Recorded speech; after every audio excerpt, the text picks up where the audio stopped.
Class है antimicrobials. Antimicrobials क्या होते हैं? Antimicrobials are the chemical agents which are used to kill और inhibit the growth of micro organism. Antimicrobials वो chemical agents होते हैं जिनको हम माइक्रो ऑर्गेनिज्म की ग्रोथ को रोकने के लिए और उन्हें किल करने के लिए यूज करते हैं। ठीक है, एंटीमाइक्रोबियल्स क्या होते हैं? एंटीमाइक्रोबियल्स वो केमिकल एजेंट्स होते हैं जिन्हें हम माइक्रो ऑर्गेनिज्म की ग्रोथ को रोकने के लिए और उन्हें किल करने के लिए, किल और inhibit the growth of micro organism, micro organism की ग्रोथ को रोकने के लिए और उन्हें किल करने के लिए यूज करते हैं। Various terms are used in antimicrobial agents. बहुत सारी टर्म्स हैं जिनको हम एंटीमाइक्रोबियल एजेंट्स में यूज करते हैं। जैसे फर्स्ट है एंटीसेप्टिक्स। एंटीसेप्टिक्स क्या होते हैं? Antiseptics are the substance that kill or inhibit the growth of microorganism. The antiseptics are applied to the living things or living tissues. जो एंटीसेप्टिक्स होते हैं, एंटीसेप्टिक्स वो सब्सटेंस होते हैं जिन्हें हम माइक्रो ऑर्गेनिज्म की ग्रोथ को रोकने के लिए यूज करते हैं और उन्हें किल करने के लिए यूज करते हैं। एंटीसेप्टिक्स को मेनली हम लिविंग थिंग्स पे अप्लाई करते हैं, लिविंग टिश्यूज पे अप्लाई करते हैं। इसके एग्जाम्पल हैं जैसे हाइड्रोजन पेरोक्साइड है, आयोडीन है, पोविडोन आयोडीन है, ये सब एंटीसेप्टिक्स के एग्जाम्पल हैं। नेक्स्ट है डिसइंफेक्टेंट। डिसइंफेक्टेंट्स क्या होते हैं? दीज एजेंट्स ऑल्सो किल और inhibit the growth of micro organism. ये एजेंट्स भी, डिसइंफेक्टेंट्स वो एजेंट्स होते हैं जो कि माइक्रो ऑर्गेनिज्म की ग्रोथ को रोकने के लिए यूज करते हैं और उन्हें किल करने के लिए यूज करते हैं। ठीक है, एंटीसेप्टिक्स में भी हम माइक्रो ऑर्गेनिज्म की ग्रोथ को रोकने के लिए यूज कर रहे थे और उन्हें किल करने के लिए यूज कर रहे थे। डिसइंफेक्टेंट में भी हम माइक्रो ऑर्गेनिज्म की ग्रोथ को रोकने के लिए यूज कर रहे हैं और उन्हें किल करने के लिए यूज कर रहे हैं। लेकिन एंटीसेप्टिक्स को हम लिविंग टिश्यूज पे अप्लाई करते हैं और डिसइंफेक्टेंट को हम इनएनिमेट ऑब्जेक्ट्स पे अप्लाई करते हैं। इनएनिमेट ऑब्जेक्ट यानी नॉन लिविंग थिंग्स पे अप्लाई करते हैं, जैसे आपके इक्विपमेंट्स हैं, रूम है, इंस्ट्रूमेंट है, टेबल है, इन सब पे अप्लाई करते हैं डिसइंफेक्टेंट को। एग्जाम्पल है यहाँ पे क्लोरीनेटेड लाइम, डिसइंफेक्टेंट का chlorinated lime, potassium permanganate, formaldehyde, phenol etcetera, ये सब आपके डिसइंफेक्टेंट के एग्जाम्पल हैं। नेक्स्ट है germicides. Germicides are the chemical agent which are used to kill the micro organism. ठीक है, जर्मिसाइड्स क्या होते हैं? जर्मिसाइड्स वो केमिकल एजेंट्स होते हैं जिन्हें हम माइक्रो ऑर्गेनिज्म को किल करने के लिए यूज करते हैं। इसमें बहुत सारी टर्म्स आ जाती हैं जैसे बैक्टीरिसाइड्स। ठीक है, बैक्टीरिसाइड्स क्या होते हैं? जो बैक्टीरिया के अगेंस्ट में काम करते हैं। फंगीसाइड्स आते हैं। फंगीसाइड्स क्या होते हैं? फंगीसाइड जो फंगाई के अगेंस्ट में काम करते हैं। और नेक्स्ट है वायरोसाइड्स। वायरोसाइड्स क्या होते हैं? जो वायरस के अगेंस्ट में काम करते हैं। नेक्स्ट टर्म है bacteriostatic. Bacteriostatics are the agents which are inhibit the growth of bacteria but they do not kill the bacteria. Bacteriostatics क्या होते हैं? Bacteriostatics वो agents होते हैं जिन्हें हम बैक्टीरिया की ग्रोथ को रोकने के लिए यूज करते हैं, लेकिन इसको हम बैक्टीरियोस्टैटिक्स को, ये जो बैक्टीरियोस्टैटिक्स होते हैं ये बैक्टीरिया को किल नहीं करते हैं, ये केवल बैक्टीरिया की ग्रोथ को रोकते हैं। ठीक है, ये होते हैं आपके एंटीमाइक्रोबियल्स। नेक्स्ट क्लास है एस्ट्रिंजेंट्स। एस्ट्रिंजेंट्स क्या होते हैं? Astringents are the compounds which brings about a protein precipitation. Astringents वो कंपाउंड्स होते हैं जो कि प्रोटीन के प्रेसिपिटेशन में हेल्प करते हैं। नेक्स्ट पॉइंट है astringents when applied topically causes precipitation of protein of the cell surface. ठीक है, वही मैंने ऊपर बताया कि एस्ट्रिंजेंट्स जो होते हैं टॉपिकली अप्लाइड करने के बाद वो प्रोटीन का प्रेसिपिटेशन करते हैं सेल की सरफेस पर। नेक्स्ट पॉइंट है astringents are help to reduce local oedema, exudation and inflammation.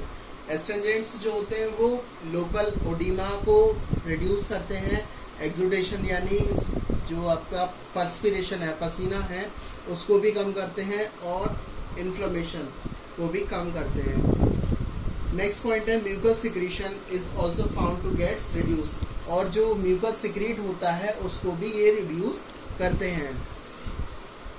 Astringents prevent the bleeding from cut. जो एस्ट्रिंजेंट्स होते हैं, एस्ट्रिंजेंट्स को हम अगर ब्लीडिंग वाली जगह पर लगाते हैं, कट की जगह पे लगाते हैं, तो वो ब्लीडिंग को भी प्रिवेंट करते हैं। नेक्स्ट पॉइंट है it also act as anti perspirant action. जो एस्ट्रिंजेंट्स होते हैं वो एंटी पर्सपिरेंट की तरह भी काम करते हैं। एंटी पर्सपिरेंट्स क्या होते हैं? Anti perspirants are the drugs which are used to decrease the secretion of perspiration.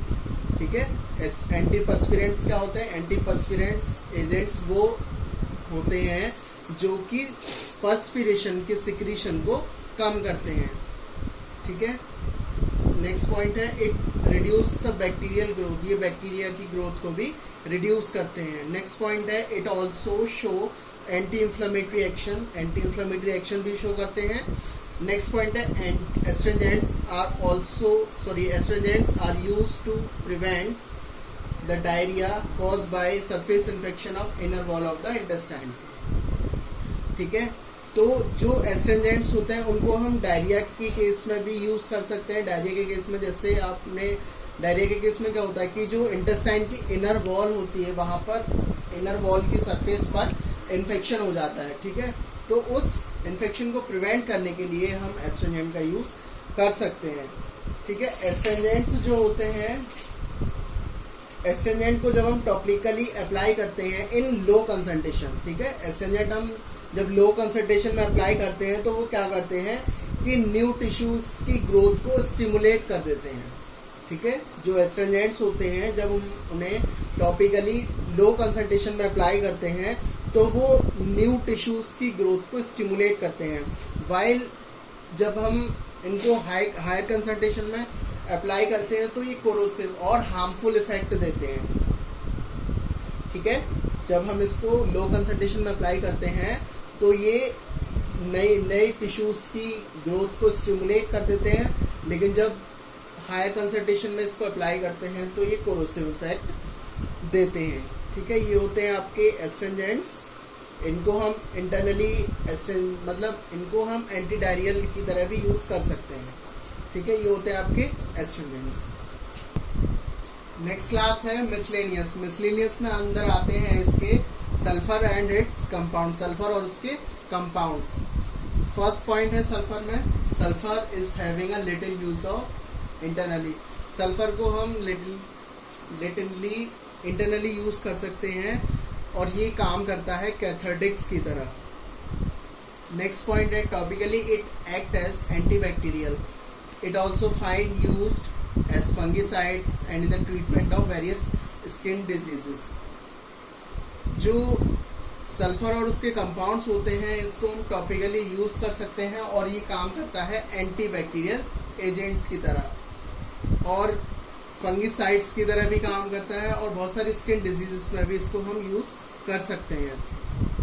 Next point है antibacterial and germicides action of sulphur and its elements is very week.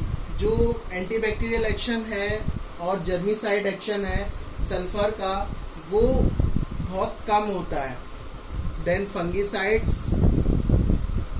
Next point है when the sulphur Burns it form a sulphur dioxide, it is used for insecticide purpose. जब sulphur को burn किया जाता है, जब जलाया जाता है तो उसमें से प्रोड्यूस होती है सल्फर डाइऑक्साइड गैस और इसको हम इंसेक्टिसाइड्स के पर्पस से यूज कर सकते हैं।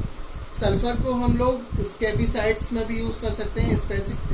स्कैबिसाइड्स क्या होती हैं? स्कैबिसाइड्स वो ड्रग्स होते हैं जिनको हम स्कैबीज में यूज करते हैं।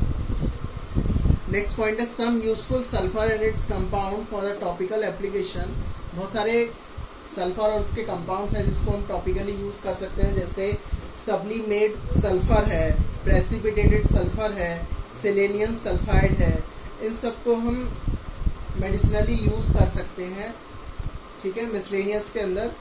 और सल्फर और उसके कंपाउंड्स को वाइडली यूज कर सकते हैं फार्मास्यूटिकल और मेडिसिनल फील्ड में। Thank you.